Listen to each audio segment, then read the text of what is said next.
নির্বাচন আয়োজনে অন্তর্বর্তী সরকারের সর্বোচ্চ অগ্রাধিকার। প্রধান উপদেষ্টার সঙ্গে সংলাপের পর মির্জা ফখরুল দ্রুত ইসি পুনর্গঠনের দাবি। নির্বাচন কমিশন কবে নির্বাচন হবে সেই আমরা একটা রোডম্যাপ দিতে বলেছি। উনি আমাদেরকে যেটা বলেছেন যেটা আমাদের 1 নম্বর প্রায়োরিটি। ভোটের আগে নির্দিষ্ট সময়ের মধ্যে সংস্কারের প্রস্তাব জামায়াতের। রোডম্যাপ হবে সংস্কারের, আর একটা রোডম্যাপ হবে নির্বাচনের। সংস্কারটা সফল হলেই নির্বাচনটা সফল হবে। একযোগে চলবে রাষ্ট্র সংস্কার ও নির্বাচনের প্রস্তুতি। কমিশনগুলোর প্রস্তাবনার ভিত্তিতে কিভাবে রাষ্ট্রের সংস্কারকে ঢেলে সাজানো হবে, সমান্তরালে নির্বাচনী যে কার্যক্রম বা প্রস্তুতি এগুলো চলমান থাকবে। প্রফেসর ইউনূস বলেছেন ইলেকশনের প্রস্তুতি, ইলেকশন কমিশন ফরমেশন, এগুলোর যে কাজগুলো সেটা এগিয়ে যাবে। দেখছিলেন প্রধান শিরোনাম। রাত 11টার সময় সঙ্গে আছি আমি কনক আজাদ। এবার অন্যান্য শীর্ষ সংবাদ।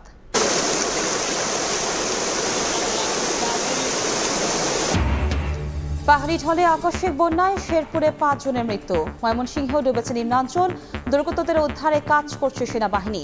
বগুড়ায় বজ্রপাতে প্রাণ গেল 2 স্কুল ছাত্রের। নিত্যপণ্যের বাজারে আগুন, বেড়েই চলেছে ডিম মুরগির দর। 20 দিনে 280 কোটি টাকা মুনাফা হাতিয়েছে কর্পোরেট প্রতিষ্ঠান, দাবি পোল্ট্রি অ্যাসোসিয়েশনের। সিন্ডিকেট ভাঙতে মালয়েশিয়ায় কর্মী পাঠানোর রিক্রুটিং এজেন্সি উন্মুক্ত করার ইঙ্গিত উপদেষ্টার। দেশটিতে বৈধতা না থাকায় 214 বাংলাদেশি সহ 600-র বেশি অভিবাসী আটক। এবং দক্ষিণ এশিয়ায় সবচেয়ে কম বেতন পান বাংলাদেশের প্রাথমিক শিক্ষকরা। 3য় শ্রেণী গ্রেডে বেতন বৈষম্যমূলক, সুযোগ সুবিধা বাড়ানোর পরামর্শ শিক্ষাবিদদের।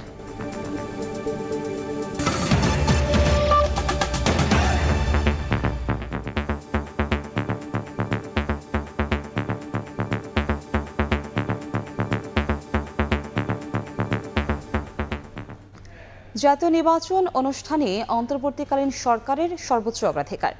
বিএনপিকে এমনই আশ্বাস দিয়েছেন প্রধান উপদেষ্টা ডক্টর মোহাম্মদ ইউনূস। শনিবার সংলাপের পর এমনটা জানিয়ে বিএনপি মহাসচিব বলেন, দ্রুত ইসি গঠনের জন্য দাবি জানিয়েছেন তারা। এদিকে সংলাপে নির্বাচনের আগে রাষ্ট্র সংস্কারের উপর গুরুত্ব দেওয়ার কথা জানিয়েছে জামায়াতে ইসলামী। এছাড়াও আরও কয়েকটি দল আজ প্রধান উপদেষ্টার সঙ্গে সংলাপে অংশ নেন।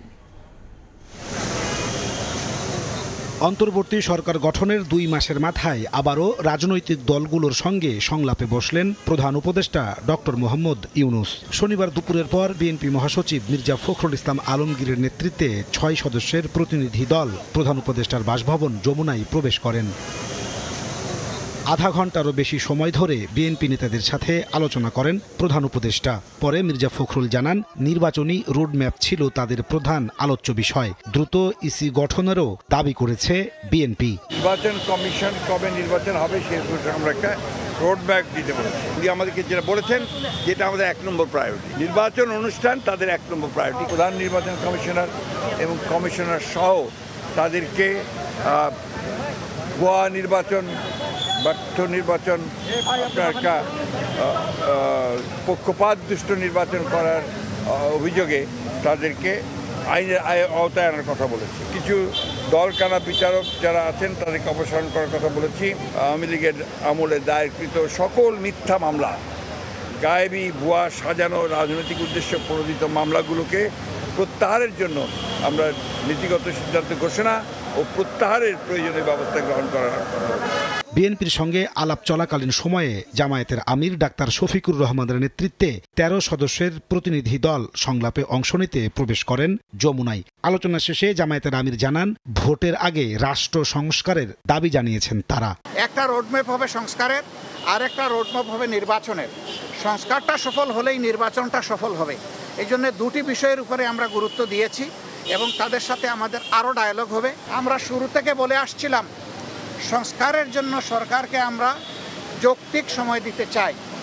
সেই যৌক্তিক সময়টা কি হবে এটা নিয়ে অচিরেই আমরা কাজ করব। আগামী দিনে একটি বৈষম্যহীন বাংলাদেশ গঠন করার জন্য, যেখানে ইনসাফ ভিত্তিক সমাজ প্রতিষ্ঠিত হবে এবং কারো উপর কোনো ধরনের জুলুম দল কিংবা ধর্মের কারণে হবে না, এমন একটা দেশ, ঐক্যবদ্ধ জাতি গঠনে আপনারাও আমাদেরকে এই কাজে সহযোগিতা করবেন। এদিন সংলাপে অংশ নেয় গণতন্ত্র মঞ্চ, বাম রাজনৈতিক জোট, ইসলামী আন্দোলন বাংলাদেশ, হেফাজতে ইসলাম ও এবি পার্টি। রাজনৈতিক দলগুলো সহ একটা আলাপ আলোচনাটাকে নিবিড় করা, সেটার জন্য আমাদের দিক থেকে আমরা মনে করি যে একটা কাঠামো তৈরি করা দরকার। স্বৈরাচার এবং যারা নাকি এই খুনি এবং ফ্যাসিস্ট, এরা যেন আবার বাংলাদেশের মধ্যে বিশেষ করে যারাই হোক তারা যেন নির্বাচন করার সুযোগ না পায়, এই বিষয়টাও আমরা উপদেষ্টার কাছে বলেছি।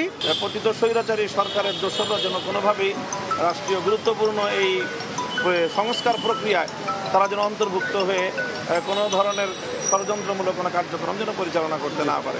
দায়িত্ব নেওয়ার পর এর আগেও 2 দফায় রাজনৈতিক দলগুলোর সঙ্গে সংলাপ করেছেন অন্তর্বর্তীকালীন সরকারের প্রধান উপদেষ্টা ডক্টর মোহাম্মদ ইউনূস। নাজমুস সালেহী, সময় সংবাদ, ঢাকা। সব রাজনৈতিক দল সরকারকে সহায়তা করতে প্রস্তুত। রাষ্ট্র সংস্কার ও নির্বাচনের প্রস্তুতি একযোগে চলবে। প্রধান উপদেষ্টার সঙ্গে বিভিন্ন রাজনৈতিক দলের সংলাপ নিয়ে ব্রিফিংয়ে কথা বলেন ডক্টর ইউনূসের বিশেষ সহকারী মাহফুজ আলম। তার সংলাপ চলমান প্রক্রিয়া জানিয়ে প্রেস সেক্রেটারি শফিকুল আলম বলেন, রাজনৈতিক দল এই সরকারের অংশ, তাদের সঙ্গে সংলাপ চলবে। সরকারকে সবগুলো দলই নিজেদের সরকার বলে এখনো বলেছেন, তারা নিজেদের সরকার বলে মনে করছেন এবং সরকারকে সর্বাত্মক সহযোগিতা দেওয়ার ব্যাপারে তারা এখনো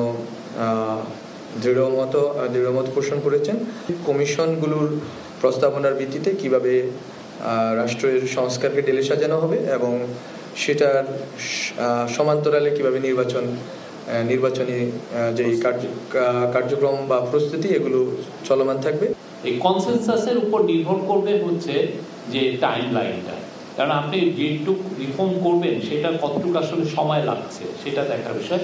আর ইন দ্য মিন টাইম যেটা প্রফেসর ইউনূস বলেছেন যে ইলেকশনের কাজগুলো এগিয়ে যাবে, ইলেকশনের প্রস্তুতি, ইলেকশন কমিশন ফরমেশন, এগুলোর যে কাজগুলো সেটা এগিয়ে যাবে। এদিকে সংস্কার নয়, নতুন সংবিধান চায় বৈষম্য বিরোধী ছাত্র আন্দোলন। একই সঙ্গে আওয়ামী লীগের দোসরদের বিচার নিশ্চিতের দাবি জানিয়েছেন ছাত্র আন্দোলনের অন্যতম 2 সমন্বয়ক। দুপুরে রাজধানীর রাওয়া কনভেনশন সেন্টারে বৈষম্য মুক্ত সশস্ত্র বাহিনী বাংলাদেশ বিনির্মাণে প্রয়োজনীয় রূপরেখা শীর্ষক সেমিনারে কথা বলেন সমন্বয়ক হাসান আব্দুল্লাহ। এ সময় ছাত্র আন্দোলনের আরেক সমন্বয়ক শেরজিস আলম বলেন, যারা প্রত্যক্ষ পরোক্ষভাবে আওয়ামী লীগকে সহযোগিতা করেছে তাদের বিরুদ্ধে অন্তর্বর্তী সরকারকে ব্যবস্থা নিতে হবে। এদিকে সেমিনারে বৈষম্যের শিকার সাবেক সামরিক অফিসাররা বৈষম্যহীন ও পেশাদার সামরিক বাহিনী গঠনের গুরুত্ব তুলে ধরেন। আমি জানার পর থেকে ব্যক্তিগতভাবে বিভিন্ন প্ল্যাটফর্মে কথা বলেছি, টেলিভিশনে কথা বলেছি। দ্রুততম সময়ের মধ্যে আমাদের যে বিদ্যমান যে সংবিধানটি রয়েছে এই বিদ্যমান সংবিধানটিকে বাতিল করে দিয়ে সংবিধান অবশ্যই আবার পুনর্গঠন করতে হবে। যেই সংবিধান আমাদেরকে একটা ফ্যাসিস্ট ব্যবস্থা কাঠামোকে আমাদেরকে উপহার দিয়েছে, এই সংবিধানকে বিদ্যমান রেখে আমরা আশা করতে পারি না যে আমাদের বিডিআর বিদ্রোহ থেকে শুরু করে যত অপশাসন হয়েছে সেই অপশাসনগুলোর বিচার আমরা নিশ্চিত করতে পারবো। যারা প্রত্যক্ষ এবং পরোক্ষভাবে ওই সরকারকে, ফ্যাসিস্ট আওয়ামী লীগকে সহযোগিতা করেছে, তাদের বিরুদ্ধে যে ব্যবস্থা নেয়ার, সেই ব্যবস্থা এই অন্তর্বর্তীকালীন সরকারকে তাদের সময়ে শেষ করতে হবে। অন্য প্রসঙ্গ, ভারী বর্ষণ ও উজানের ঢলে আকস্মিক বন্যায় শেরপুরে 5 জন মারা গেছেন। ময়মনসিংহেও তলিয়েছেন নিম্নাঞ্চল। গ্রামের পর গ্রাম ডুবে পানিবন্দী কয়েক লাখ মানুষ চরম দুর্ভোগে দিন কাটাচ্ছেন। এদিকে বগুড়ায় বজ্রপাতে মারা গেছে 2 স্কুল ছাত্র।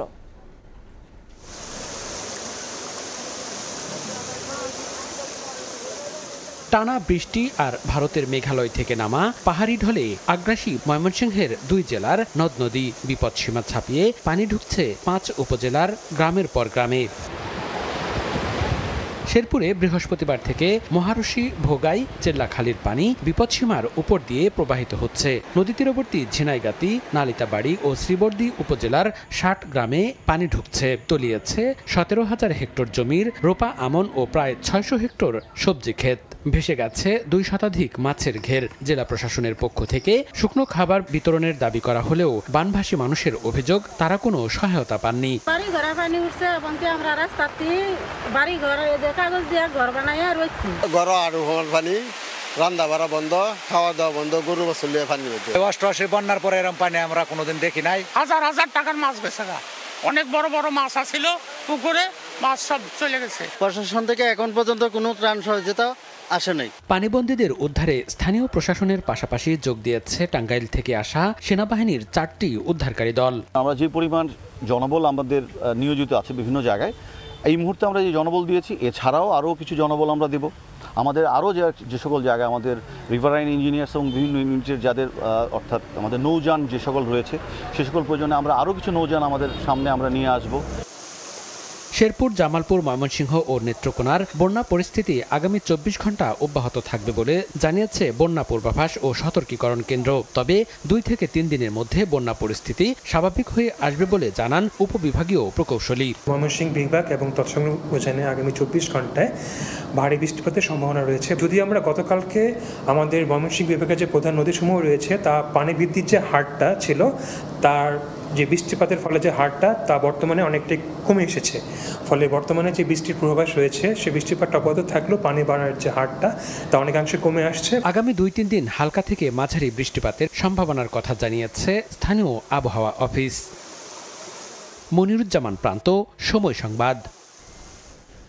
ভোক্তাকে স্বস্তি দিতে সরকার নিত্যপণ্যে যৌক্তিক মূল্য নির্ধারণ করে দিলেও বাজার সিন্ডিকেটের কাছে অসহায় সাধারণ মানুষ। ক্রেতা বিক্রেতা এমন অভিযোগ করলেও উল্টো ব্যবসায়ীদের সদিচ্ছার অভাবকেই দায়ী করছে কৃষি বিপণন অধিদপ্তর। এমন দাবি আর অভিযোগের মধ্যে যখন অযৌক্তিক দামে পণ্য কিনতে বাধ্য হচ্ছেন ভোক্তা, তখন পরিস্থিতি নিয়ন্ত্রণে শক্তিশালী বাজার কাঠামো গড়ে তোলার তাগিদ দিচ্ছেন অর্থনীতিবিদরা। শাহজাহান খানের ছবিতে ফরহাদুর রহমানের রিপোর্ট।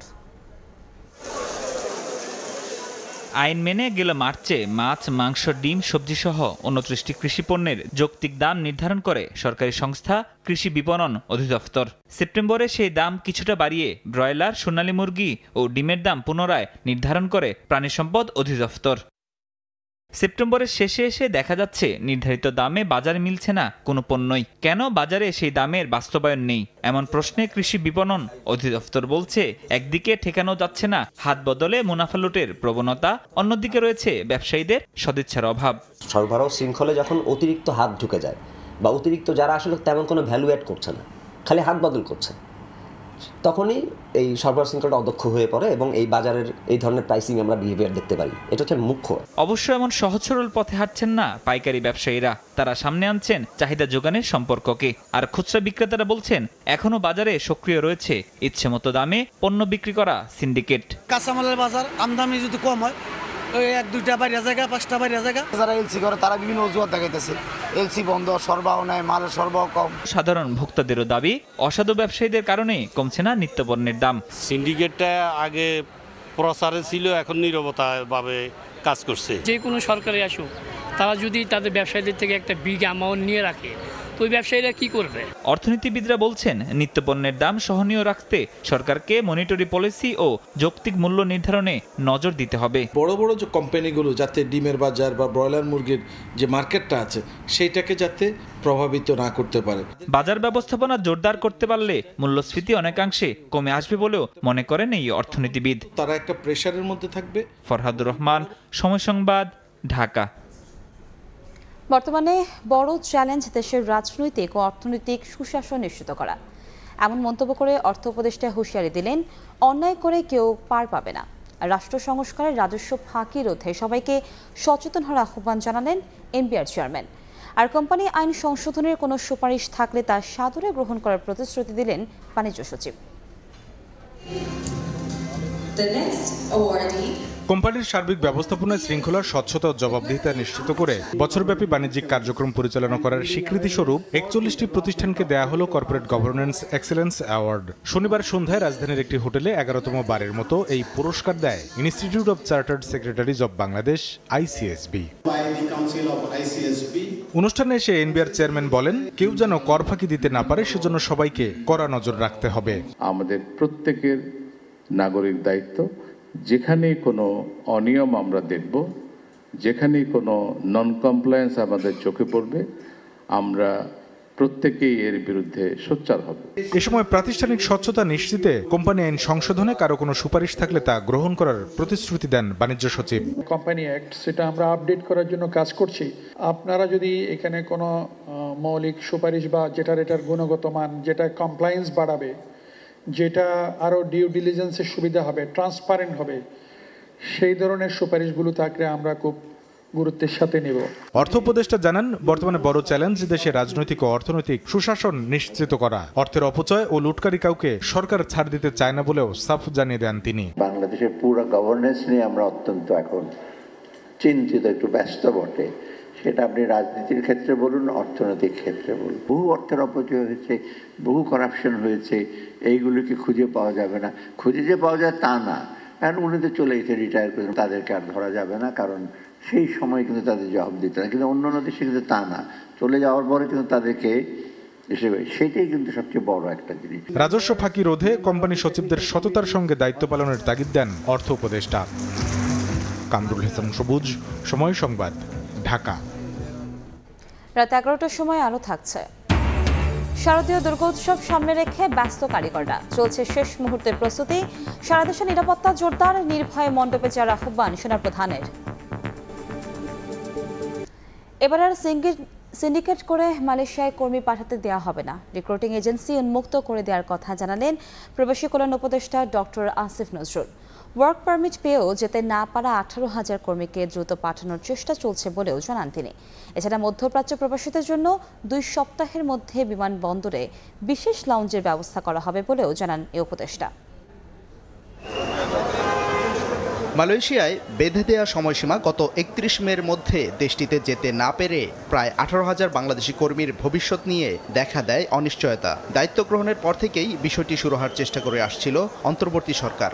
শুক্রবারের ঝটিকা ঢাকা সফরে মালয়েশিয়ার প্রধানমন্ত্রী কাজের অনুমতি পেয়েও যেতে না পারা কর্মীদের দ্রুত সেদেশে নিতে ব্যবস্থার আশ্বাস দিয়ে যান। এ অবস্থায় সিন্ডিকেটের হাত থেকে রক্ষা করতে মালয়েশিয়ায় লোক পাঠানোর রিক্রুটিং এজেন্সি উন্মুক্ত করে দেয়া হবে বলেও জানালেন প্রবাসী কল্যাণ ও বৈদেশিক কর্মসংস্থান উপদেষ্টা। 100 জনের যে সিন্ডিকেট ছিল, সিন্ডিকেট শব্দটা উচ্চারণ করিনি, আমি বলেছি যে রিক্রুটমেন্ট প্রসেসটাকে ওপেন করে দেওয়ার জন্য, সকল আপনারা যারা রিক্রুটিং এজেন্সি আছে সবার জন্য ওপেন করার জন্য, ট্রান্সপারেন্ট করার জন্য।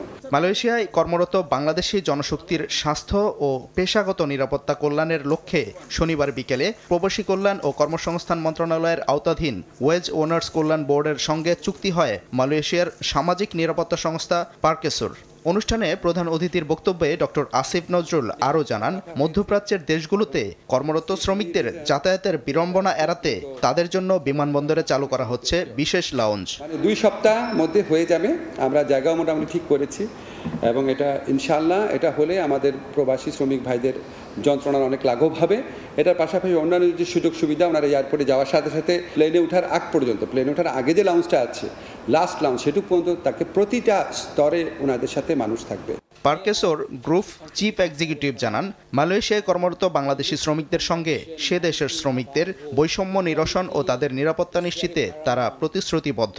We want to look into welfare of workers. That's why there's no discrimination between the local workers and also the foreign workers. That is the reason why we embark into social protection.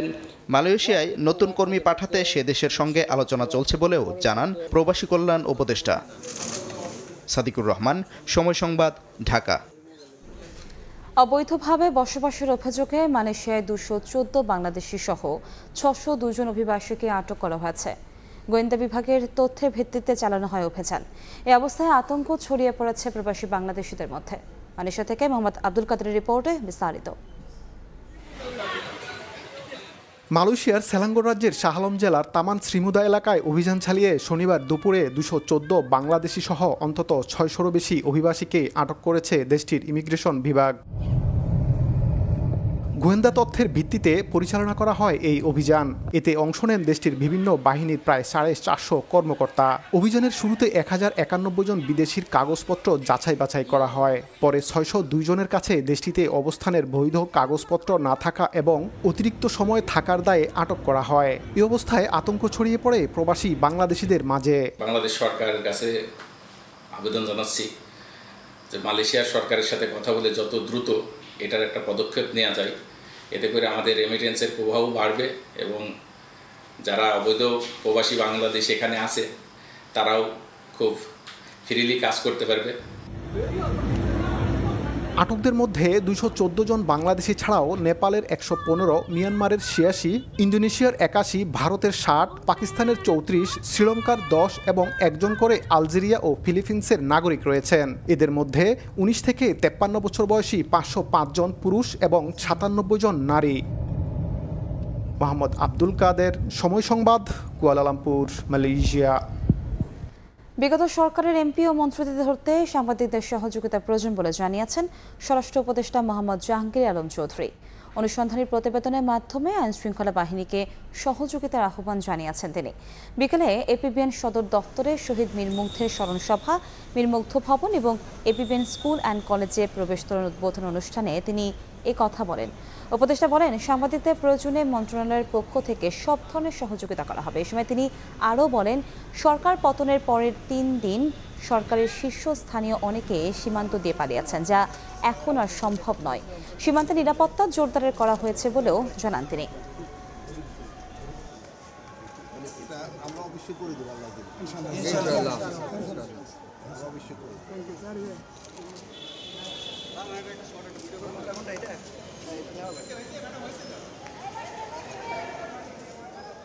বর্ডারে নিরাপত্তা ব্যবস্থা জোরদার করা হচ্ছে, বা যারা পালিয়ে গেছে তারা হলো 5, 6, 7 এই 3 দিনই সবচেয়ে বেশি পালিয়ে গেছে।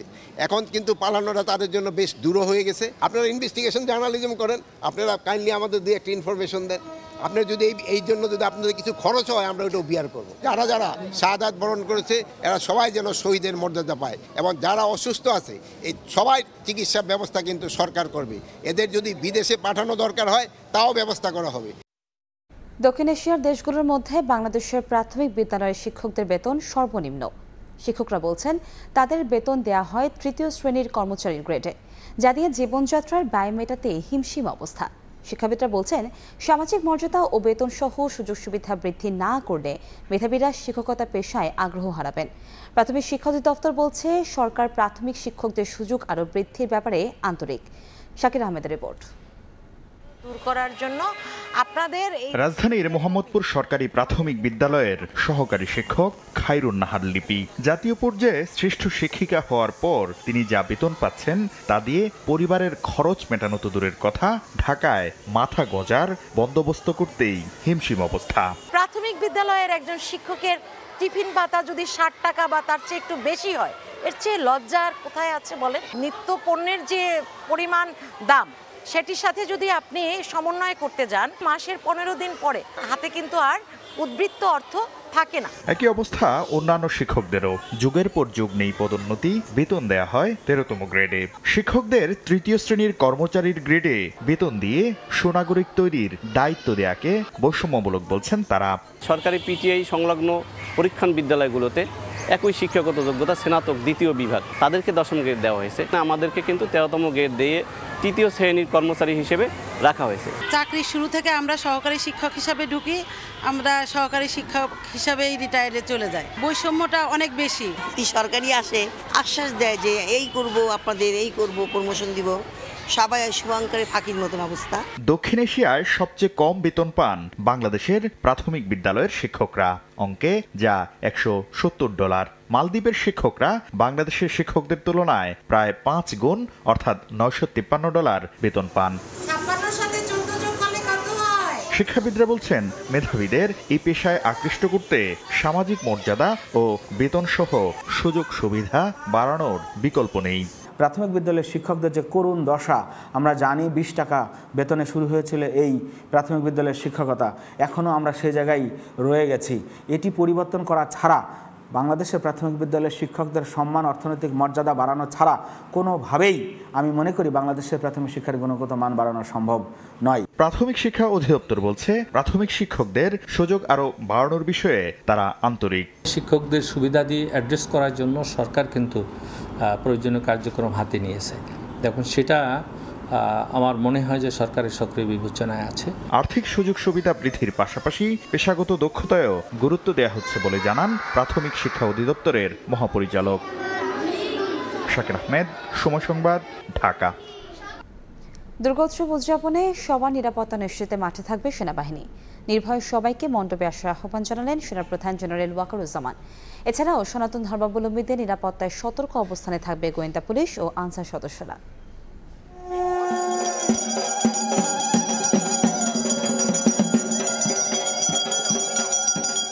আশ্বিনের শুক্লপক্ষ হয়েছে দেবী পক্ষের সূচনা। দোলায় চেপে মর্তে আসবেন দেবী, সঙ্গ দেবেন কার্তিক, গণেশ, লক্ষ্মী, সরস্বতী। হিন্দু ধর্মাবলম্বীদের এই বিশ্বাস থেকে চলছে শারদীয় দুর্গোৎসবের শেষ সময়ের প্রস্তুতি। তবে দেশের বিভিন্ন স্থানে সনাতন সম্প্রদায়ের উপর বিচ্ছিন্ন হামলার খবরে চিন্তার মেঘ ঘনীভূত হচ্ছে। নিরাপত্তা নিয়েও সৃষ্টি হয়েছে শঙ্কা। অনেকটা অন্যরকম পরিস্থিতি, তারপরেও মা দুর্গা যা করবে ভালোর জন্যই করবে, সবার মঙ্গল করবে তিনি। সবাই আমাদের পাশে থাকবে, আমরাও পাশে থাকবো। দুর্গাপূজার সার্বিক নিরাপত্তা পরিস্থিতি পরিদর্শনে শনিবার রাজধানীর ঢাকেশ্বরী মন্দিরে যান সেনাবাহিনী প্রধান জেনারেল ওয়াকারুজ্জামান। এ সময় নির্ভয়ে পূজা মণ্ডপে আসার আহ্বান জানান সেনাপ্রধান। বলেন, নির্বিঘ্নে দুর্গোৎসব উদযাপনে জেলায় জেলায় সেনা সদস্য মোতায়েন করা হয়েছে। সবাই যার যার ধর্ম শেষে পালন করবে, সেজন্য যা কিছু করতে হয় সেটা আমরা করব। আমরা যে এখন মাঠে আছি, আপনারা নির্ভয়ে আপনাদের পূজা মণ্ডপে যাবেন। এদিকে আসন্ন দুর্গাপূজায় নিরাপত্তা নিশ্চিত করতে শুধু রাজধানী নয়, সারা দেশেই গোয়েন্দা পুলিশ সতর্ক অবস্থানে থাকবে বলে জানিয়েছে নবনিযুক্ত ডিবি প্রধান। পূজা উৎসবে পুলিশের পাশাপাশি ডিবির টিম সাদা পোশাকে দায়িত্ব পালন করবে, যাতে উৎসবে মেতে উঠতে পারে প্রিয় নগরবাসী। অন্যদিকে খিলগাঁওয়ে আনসার ও গ্রাম প্রতিরক্ষা বাহিনীর সদর দফতরে সংবাদ সম্মেলনে পূজার নিরাপত্তা নিশ্চিতে 32,666টি মণ্ডপে 2,12,192 জন প্রশিক্ষণপ্রাপ্ত আনসার ভিডিপি সদস্য মোতায়েন করা হবে বলে জানান বাহিনী প্রধান। পুলিশ এবং আমরা সমন্বিত করে বাংলাদেশ সেনাবাহিনীর সাথেও সমন্বয় করে আমরা এই পূজা মণ্ডপগুলো প্রত্যেকটাতেই মূলত আমরা যেটা করছি, যেগুলো অতি গুরুত্বপূর্ণ, সেগুলোতে আমাদের মূলত 8 জন করে থাকবে। এবছর প্রথমবারের মতো 64টি জেলায় আনসার ব্যাটালিয়নের 92টি টিম মোবাইল স্ট্রাইকিং ফোর্স হিসেবে কাজ করবে। ধ্রুব ব্যানার্জি, সময় সংবাদ, ঢাকা।